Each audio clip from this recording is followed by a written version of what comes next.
প্রিয় দর্শক বন্ধুগণ নমস্কার, গুড মর্নিং, সুপ্রভাত।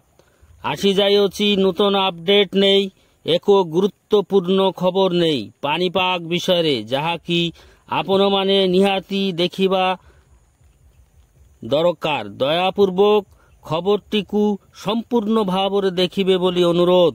ବର୍ତ୍ତମାନ ରାଜ୍ୟରେ ଗୋଟେ ଖରା ବର୍ଷାର ଲୁଚା ଖେଳ ଚାଲିଅଛି। କେତେବେଳେ ବର୍ଷା ତ କେତେବେଳେ ଖରା, କିଛି ଜଣାପଡ଼ୁନି।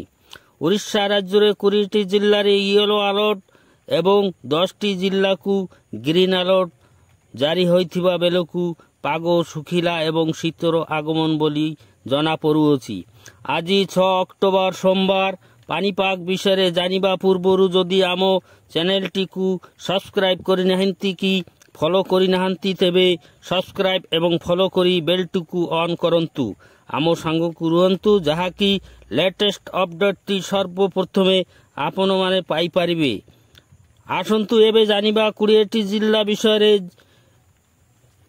ବିଜୁଳି ଘଡ଼ଘଡ଼ି ସହ ଝଟକା ପବନ ବହିବ। ପବନର ବେଗ ରହିବ 30 କିଲୋମିଟରରୁ 40 କିଲୋମିଟର ପର ଘଣ୍ଟା ଏବଂ ବର୍ଷାର ପରିମାଣ ରହିବ 7 ସେଣ୍ଟିମିଟରରୁ 11 ସେଣ୍ଟିମିଟର ମଧ୍ୟରେ। ହାଲୁକାରୁ ମଧ୍ୟମ ବର୍ଷା ହେବ ବୋଲି କହିଛନ୍ତି ଆଞ୍ଚଳିକ ପାଣିପାଗ ବିଭାଗ।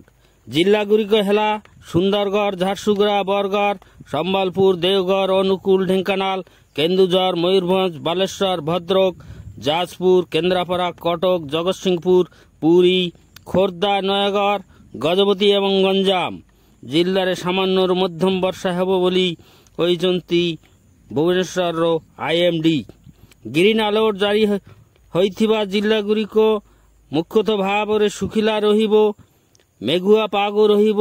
ଜିଲ୍ଲାଗୁଡ଼ିକ ହେଲା ସୋନପୁର, ବଲାଙ୍ଗୀର, ନୂଆପଡ଼ା, କଳାହାଣ୍ଡି, କନ୍ଧମାଳ, ବୌଦ୍ଧ, ନବରଙ୍ଗପୁର, କୋରାପୁଟ, ରାୟଗଡ଼ା ଏବଂ ମାଲକାନଗିରି ଜିଲ୍ଲାରେ ମୁଖ୍ୟତଃ ଭାବରେ ପାଗ ଶୁଖିଲା ରହିବ, ଆକାଶ ମେଘାଚ୍ଛନ୍ନ ରହିବ। ଆପଣମାନେ କେଉଁ ଜିଲ୍ଲାରୁ ଦେଖୁଛନ୍ତି କମେଣ୍ଟ କରିବେ ବୋଲି ଅନୁରୋଧ ଏବଂ ଲାଇକ୍, କମେଣ୍ଟ, ସେୟାର କରି ଫଲୋ କରି ସମସ୍ତଙ୍କୁ ଦେଖିବାର ସୁଯୋଗ କରିଦେବେ ବୋଲି ମଧ୍ୟ ଅନୁରୋଧ। ଧନ୍ୟବାଦ।